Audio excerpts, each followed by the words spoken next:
Harav Agan Rabbi Yisrael Meir Lauschli, to the former chief rabbi of Israel, shared a story. Middle of Corona, he addressed a bar mitzvah class in Israel, and he shared a story. Rabbi Lau is a survivor. His father was murdered in Treblinka. His mother was murdered. His siblings were murdered. He and a brother survived. His brother smuggled him into Buchenwald in a sack. And he came out of the sack and he survived. He was one of the youngest children survivors of the death camps. And he came to Israel. He had nobody. He had an uncle in Kiryas Mochkin, so his uncle raised him. But of course he was an orphan. His father was gone, his mother was gone. He had an older brother, Naphtali. So Rabbi Lau said, it came to his bar mitzvah. And of course, a good bar mitzvah boy, he prepared his parsha. And Rabbi Lau, even when he was 13, he had a presence. So he prepared the parsha. And because he was an orphan, everybody felt obligated to come for Shabbos to the bar mitzvah. There's no father, there's no mother. The whole family was destroyed like so many survivors. So the shul was packed. In the shul, he said, there was a man named Moshe.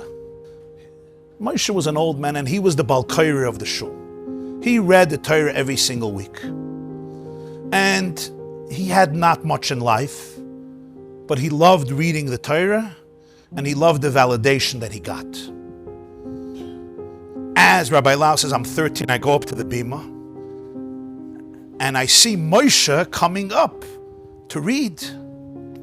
The Rabbi goes over to Moshe, says, Moshe, there's a bacha bar mitzvah. Moshe says, you didn't tell this to me. A whole week I prepared the parsha. The Rabbi forgot to tell him in the beginning of the week that this week is a bar mitzvah boy. The Rabbi says, okay, but he's a bar mitzvah boy. Get off the bima. Moshe says, I never have such a crowd like this. Finally I have a crowd like this. You're going to take away the parsha for me. The Rabbi says, the crowd is not here for you, Moshe. They're here for him. He's an orphan. He's a Holocaust survivor. He has no parents. This is his week. Rabbi Lau says, I'm watching this. I'm 13 years old, and the man is virtually sobbing. And he's like, I do this for years. Nobody pays me. And finally, I have 1 week with so much honor and respect, and you're going to steal it from me. A whole week I prepared the parsha. This is unjust. It's not fair. The Rabbi was about to lift him up and throw him out of the shul. Rabbi Lau tells the boys, he said, but I saw the pain on this man's eyes. I went over and I said, you know, I'm not sure I know the parsha so well. It would be an honor if you read the parsha. I'll get an aliyah. I told the Rabbi, I'm fine, this is for me. I want him to read the parsha. And I looked at Moshe and the Rabbi and I said, you know, I'll probably get some other opportunities to speak in public. Moshe, he said, a lottery, $370 million wouldn't give Tchiyas HaMesim what he had.